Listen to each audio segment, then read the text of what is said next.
Bonjour à tous, aujourd'hui nous allons parler d'une œuvre qui s'intitule Dans la colonie pénitentiaire. Cette nouvelle a été écrite par Franz Kafka et elle a été publiée en 1919.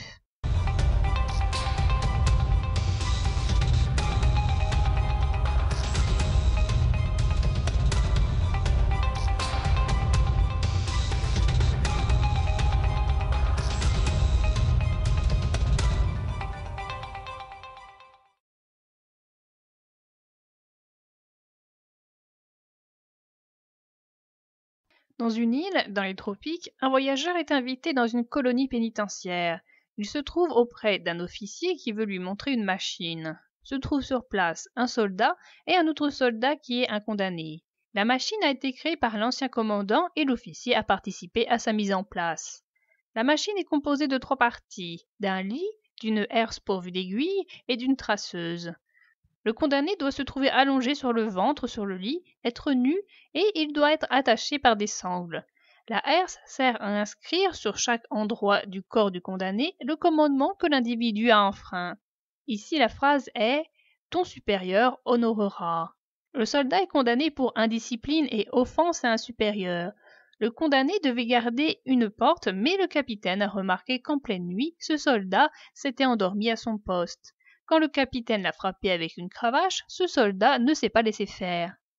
La machine doit fonctionner 12 heures. Au bout de ce laps de temps, le condamné doit être mort. Le condamné ne sait pas de quoi il est condamné, il ne sait pas qu'il est condamné, et il ne comprend pas la langue de l'officier, ce qui fait qu'il ne comprend pas que cette machine est une machine destinée à le tuer. Après les longues explications de l'officier envers le voyageur, le condamné est installé sur la machine. Il y a plusieurs contretemps. Une des sangles casse. Le condamné vomit car il a été trop bien nourri avant son exécution. L'officier regrette l'ancien colonel qui le laissait libre des moyens financiers pour acheter des pièces de rechange pour la machine. Autrefois, ce genre de spectacle attirait les foules. Maintenant, plus personne ne vient.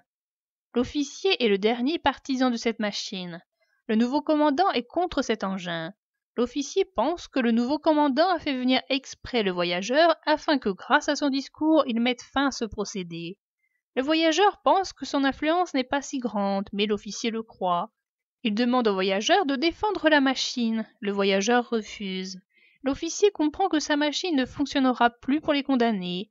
L'officier détache le condamné et il lui redonne sa liberté. L'officier s'installe lui-même sur la machine et la met en marche. Cependant, la machine ne fonctionne pas comme elle le devrait. Elle se déglingue. L'officier meurt de suite. Le soldat et le condamné amènent le voyageur voir la tombe de l'ancien commandant. Il a été enterré dans une maison de thé car il n'a pas pu être enterré dans le cimetière. Le voyageur s'en va et se dirige vers un bateau. Le soldat et le condamné le suivent car ils veulent partir avec lui. Le voyageur a été plus rapide qu'eux et part sans eux. L'officier est fier de cette machine. Ainsi, il ne remarque pas quand ses explications ennuient le voyageur, mais il remarque son intérêt quand il apparaît. Plus que la machine, c'est son ancien commandant qu'il admire. Il a encore les papiers sur lesquels il a écrit les différentes phrases aggravées sur les corps des condamnés. Il n'apprécie pas quand le voyageur n'arrive pas à lire l'écriture indéchiffrable de l'ancien commandant. Il ne supporte pas que quelqu'un d'autre que lui touche ses papiers. Tout le pouvoir est concentré dans les mains de peu de personnes. Ainsi, l'officier est celui qui a jugé, seul, le condamné, sans lui permettre de se défendre. L'ancien commandant était à la fois soldat, juge, technicien, chimiste et dessinateur. Cette concentration de pouvoir fait que les condamnés ont reçu une condamnation sans même passer par la phase de jugement dans un tribunal avec plusieurs personnes pour juger et des moyens de faire appel. Les condamnés peuvent être condamnés pour des motifs sans réelle importance. L'officier déteste le nouveau commandant qui est contre l'existence de cette machine. Il lui reproche de ne pas avoir mis le voyageur plus au courant de la machine. Il lui en veut de ne pas lui donner plus d'argent pour qu'il s'achète des nouvelles pièces destinées à sa machine. L'officier l'accuse, lui et ses femmes, d'avoir gavé le prisonnier avant son exécution. La machine, dès le début de la nouvelle, possède des problèmes. L'officier essaie sans cesse de les minimiser, et quand il ne le peut pas, il rejette la faute sur le nouveau commandant. L'officier est incapable de reconnaître le mal qu'il fait. Il parle des détails techniques. Il parle aussi des détails physiques, mais ils sont présentés comme des détails techniques ou mécaniques.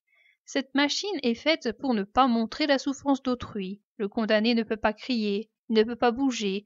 Le sang est essuyé avec de la ouate, puis évacué. La machine est limite plus humaine que l'humain. L'officier veut en prendre soin et les limitations de la part du nouveau commandant l'empêchent de mener à bien cette tâche. L'arrêt de la machine résonne pour l'officier comme la mort d'un proche dont il cherche à tout prix à continuer la vie.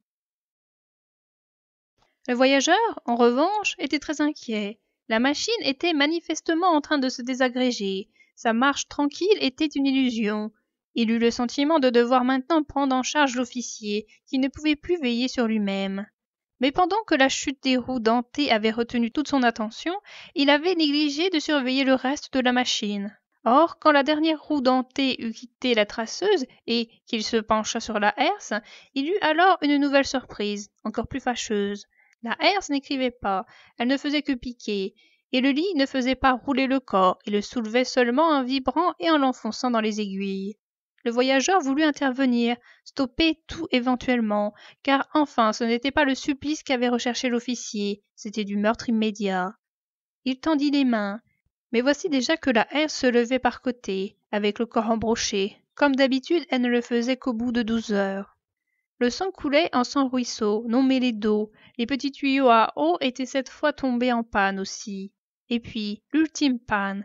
Le corps ne se détachait pas des longues aiguilles. Il perdait à flot tout son sang, mais restait suspendu au-dessus de la fosse sans tomber. La herse s'apprêtait déjà à reprendre son ancienne position, mais comme si elle avait noté qu'elle n'était pas encore débarrassée de sa charge, elle demeura tout de même au-dessus de la fosse.